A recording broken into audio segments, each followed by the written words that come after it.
Est-ce que vous vous êtes déjà dit ma prononciation n'est pas top en anglais? Mon accent est un peu trop Frenchy, donc ça me joue des tours. Je n'ose pas trop prononcer ou ça me bloque complètement. J'ai pas envie de parler anglais parce que je trouve que j'arrive pas à prononcer correctement. Donc, l'idée de cette vidéo, justement, et c'est pas un test avec des notes, des points, etc., pas du tout, c'est de reprendre ensemble ce qui, à mon avis, pose problème au niveau de votre prononciation. C'est pour ça que je l'ai nommé test et je pense que ça va en débloquer certains, j'espère beaucoup d'entre vous, quant à la prononciation de la langue anglaise et vous allez oser, vous allez pouvoir oser et peut-être que vous allez même avoir une épiphanie, des révélations. Ah, c'est pour ça que j'arrive mal à prononcer. Je pense notamment à l'accent tonique. Mais avant de commencer avec l'accent tonique, de l'accent tonique, je voudrais qu'on commence avec les voyelles et les diphtongues. Oubliez ce mot un peu compliqué, je vais vous expliquer de manière très concrète de quoi il s'agit. Mais avant, parlons des voyelles. En anglais, elles peuvent être courtes et longues, d'accord? Retenez que les diphtongues servent la plupart du temps à prononcer, même pas la plupart du temps, à prononcer tout court, des voyelles et souvent une combinaison de voyelles. Donc ces voyelles, elles peuvent être courtes, longues ou prononcées avec des diphtongues. Donc les voyelles courtes, en fait, vous allez regarder d'ici jusqu'à la gorge. Par exemple, bit. Et vous voyez que ça, c'est votre I court en phonétique. Le petit morceau, par exemple, un peu de a bit of, a little bit of, little bit of. Vous avez deux I courts, ok? A little bit of, ok? Là, évidemment, c'est deux mots. All right? Bat, comme Batman. Là, chauve-souris, but, ok? Allez-y avec moi. Bit, bat, but. Ça, ce sont des voyelles courtes. Vous voyez, c'est stoppé par la gorge. Bit, bat, but. All right? It's a bit cold today. Là, vous avez deux diphtongues. On va en parler dans un instant. Mais ce à quoi vous devriez prêter attention, c'est bien évidemment ici le I court. It's a bit cold today. Donc là, on commence tranquillement par les voyelles courtes et après, on va passer à des choses qui vont devenir de plus en plus importantes parce que c'est sans doute des choses sur lesquelles vous butez. A bat flew into the room. OK? A bat flew into the room. Répétez après moi. Une chauve-souris est entrée dans la pièce. Évidemment, c'était pas le français qu'il fallait répéter. Vous l'avez compris. Très, très mauvaise plaisanterie au passage. A bat flew into the room. OK. Very nice. Vous pouvez mettre pause, revenir en arrière si vous le souhaitez pour répéter. I would go, but I'm tired. Vous voyez ici, là, c'est un ou court. I would. C'est pas I would. Non. Et en plus, vous ne prononcez pas le L ici. OK? C'est le même son que vous avez pour prononcer ces deux lettres. Vous voyez, ces deux voyelles, là, elles sont prononcées par un ou court. Look. Si je mets la phonétique soit entre slash ou entre crochets, ça ne change absolument rien. D'ailleurs, par convention, moi, j'utilise toujours les slash. Je ne sais pas ce qui m'est passé par l'esprit ici, mais c'est pour ceux qui se poseraient la question. Donc, look, bat, bit, but. OK? Ça, c'est les voyelles courtes. Pour savoir si une voyelle est courte ou longue, eh ben, il n'y a que la phonétique, chers amis, pour savoir si c'est une voyelle courte ou longue, ou alors, sans vous en apercevoir, vous prononcez correctement parce que practice makes perfect. C'est la pratique qui permet d'atteindre un super niveau. OK? Perfect. All right. Maintenant, vous avez des voyelles qui sont aussi longues. Par exemple, beat, boot. Donc, vous voyez là, on ne va pas vers la gorge, on va vers l'avant. Beat, boot. C'est le même son que vous avez par exemple dans to leave. OK? Voilà, c'est un I. Quand vous voyez deux points comme ceci en phonétique, ça signifie que c'est une voyelle longue. Alors, regardez, ici vous en avez un autre. Room, flew, et c'est un ou long. Donc là, il faut ici utiliser la phonétique qui est votre juge de paix pour savoir comment bien prononcer. Peux-tu battre le meilleur score? Can you beat the high score? Can you beat the high score? Peux-tu battre le meilleur score? Voyez, beat. These boots are made for walking. Walking, attention, on ne prononce pas le L ici, ok? Walking, et c'est une voyelle longue. Là, désolé, j'ai pas mis en rouge la phonétique, il est arrivé un petit incident de parcours. Quand vous avez ceci, c'est comme entre le O, entre le A et le O, mais plus proche du A. Walking, walking, ok? Perfect. Maintenant, vous avez, et je vous en ai parlé à l'instant, d'ailleurs, avant que j'oublie, si vous voulez récupérer ce cours, c'est très simple. Vous cliquez sur le i en haut à droite. Vous avez même un quiz d'application pour voir si vous avez bien tout retenu ou si vous avez déjà tout. Si vous ne voyez pas le i en haut à droite, vous avez le lien dans la description, notamment si vous êtes sur mobile ou sur tablette. Donc, les diphtongues, regardez. En fait, ça signifie étymologiquement un double son. Donc, en fait, c'est un double son pour prononcer une voyelle. Souvent, ça va être le I, par exemple, comme I dans life, ou une combinaison de voyelles. Par exemple, qu'est-ce qu'on pourrait avoir comme combinaison de voyelles très présente? Je n'ai pas d'exemple qui me vient en tête, mais ça, c'est toujours comme ça que ça se passe. Je vais vous en trouver un, ne vous inquiétez pas. Je regarde en arrière, peut-être que j'en ai une. Non, malheureusement, mais ça va me revenir en tête. Donc, en fait, bon, bah très simple. O-Y, boy. Voyez, oi, oi, double son. Quand vous avez par exemple hello, en fait, vous avez un E qui va tirer sur le OU.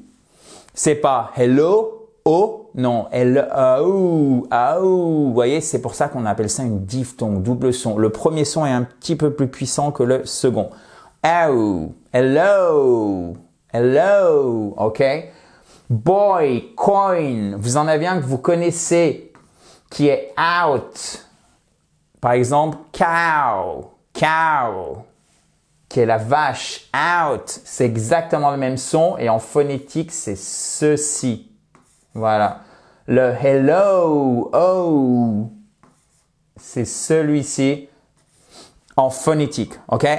Found, she found a coin on the street. Attention, dans la rue en anglais, c'est on the street. Je sais que c'est super tentant de dire in the street, ok?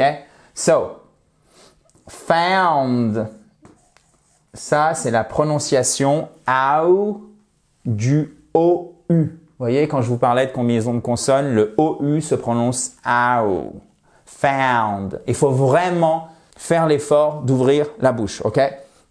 The cow is grazing in the field, ok? Field, ici, vous avez une voyelle longue. Ensuite, il y en avait une dont je dois absolument vous parler qui se matérialise de cette façon en phonétique et vous la retrouvez par exemple dans le verbe venir. Vous allez me dire le verbe venir c'est to come. Ça c'est quoi? C'est a? Oui, to come, came, come. Came. Ce n'est pas un E comme ceci. C'est pas came, non, c'est comme ceci. Came, came. Et c'est un son très puissant et c'est ce pourquoi, notamment, on n'ose pas trop, nous francophones, parce qu'on se dit, oh là là, je suis pas trop sûr, là je m'aventure sur un terrain un peu glissant. C'est un son que j'ai pas l'habitude d'utiliser. D'ailleurs, il est un peu fort. Est-ce que j'en fais pas des tonnes? Donc, on va essayer de la jouer sécurité. Et je vais utiliser un son qui se rapproche le plus possible, je pense que certains se reconnaissent, de la langue française. Et malheureusement, ça marche pas. Et vous avez des gens qui vont vous dire, surtout les native speakers, hein, what? Et ils vous comprennent pas. Donc, il faut bien prononcer ces diphtongues. Came, ok? Came. Perfect. Continuons. Bon, alors les voyelles. Ah, ça a l'air tout simple, mais on va parler du fameux TH, ok? Le TH, vous en avez un qui est hard et un qui est soft. En phonétique, ça c'est le hard TH et le soft TH, il est comme ceci. Le hard TH, vous faites sortir la langue entre les dents du bas et les dents du haut et vous touchez les dents du haut. This. Et ça, c'est la même chose, sauf que vous ne touchez pas les dents du haut. Thin, think, thin, qui signifie fin. Thin.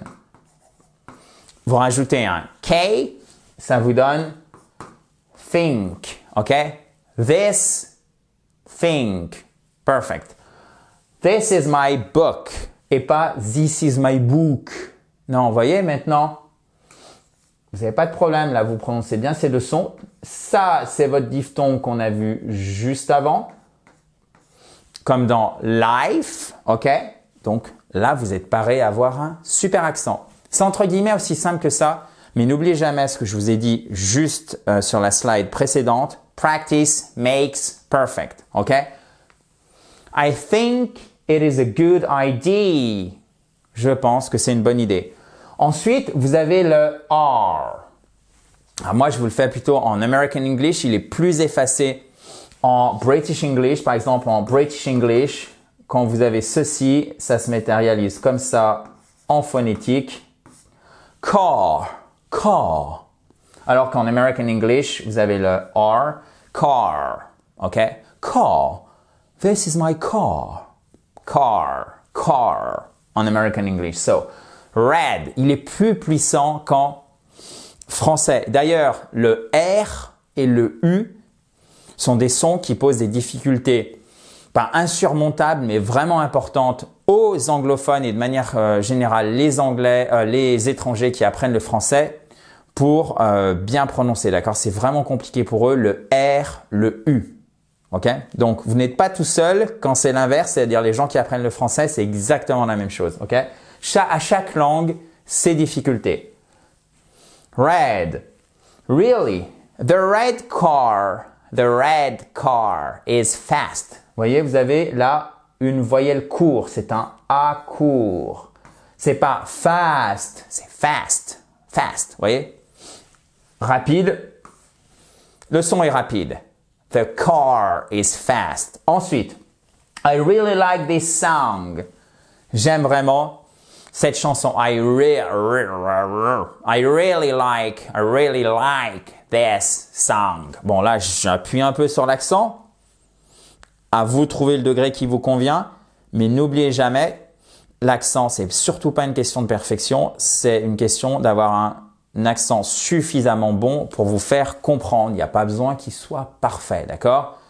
La perfection, c'est votre meilleur ennemi parce que lorsque vous choisissez d'atteindre la perfection, en fait, vous dites « Ah bah, je me lancerai après quand ça sera suffisamment bon. » Et en fait, on se lance pas, donc on fait pas de pratique. Et comme practice makes, c'est le cas de le dire, perfect, et ben finalement, on s'améliore pas.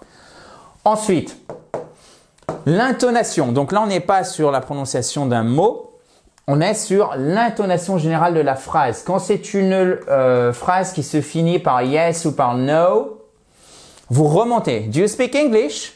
Pour vraiment poser une question. Is it your book? Yes, it is. Do you speak English? Yes, I do. Là, vous redescendez pour la réponse, ok?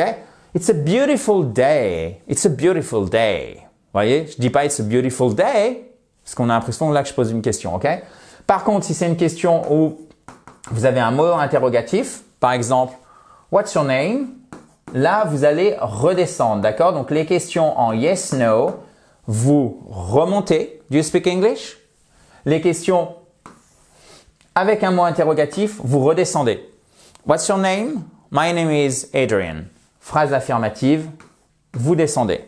Ok, et maintenant, je vous l'avais promis, chers amis, le word stress, le bien nommé accent tonique, présent dans tous les mots de 2 syllabes ou plus, c'est la colonne vertébrale de votre prononciation. Vous en avez absolument besoin. Sans ça, vous ne pourrez pas vous améliorer, chers amis, en accent, d'accord? En prononciation, vous allez me dire comment je sais où le trouver. Ben, ça se fait avec la pratique, sans s'en apercevoir.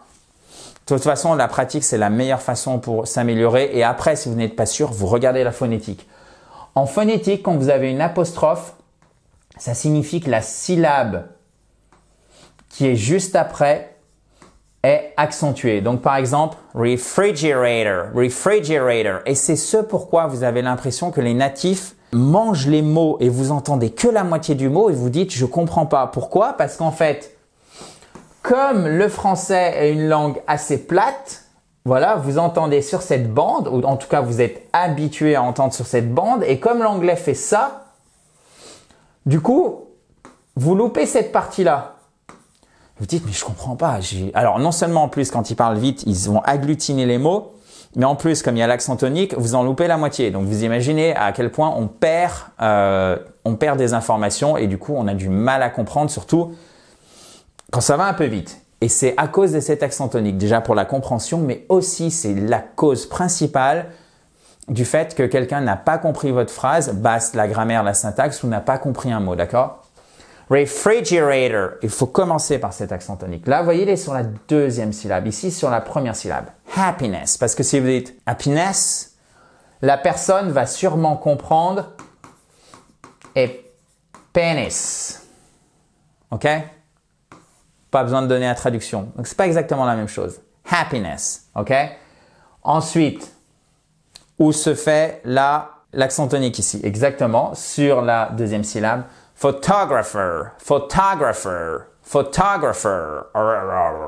Alright? So, on va les répéter ensemble. Refrigerator, happiness, photographer, photographer. Une fois que vous avez compris cet accent tonique, vous avez tout bon, chers amis, d'accord? Donc, souvenez-vous de ceci. Accent tonique, pensez à l'intonation de vos phrases, pensez à la prononciation des consonnes, mais ça va. Mais surtout, pensez au R et au TH. Souvent, c'est le plus facile, les consonnes. Prononciation des voyelles courtes, des voyelles longues et vous êtes tout bon, ok? Donc, en premier, vous mettez le stress. Ensuite, intonation, d'accord? Voilà. Ensuite, les voyelles longues, les voyelles courtes, d'accord? Et après, vous avez les consonnes. Vous faites ça en premier. Stress, pensez après à l'intonation, après voyelles courtes, voyelles longues, et après vous faites vos consonnes. Alright? Si vous avez des questions, vous n'hésitez surtout pas. Je sais que cette leçon, ce cours était un peu long, mais je voulais vraiment qu'on reprenne ensemble. Si vous n'avez pas pu télécharger, vous pouvez bien évidemment le faire en cliquant sur le i en haut à droite, faire le quiz d'application. N'hésitez pas, c'est la première étape vers la mémorisation et la mise en place de tout ce qu'on voit dans le cours. Si vous n'avez pas le i en haut à droite, vous avez le lien qui est évidemment juste en dessous dans la description, notamment si vous êtes sur mobile ou sur tablette. J'espère que ça vous a plu. Je vous dis à très vite. In a joyful atmosphere, dans la joie et la bonne humeur. Bye bye!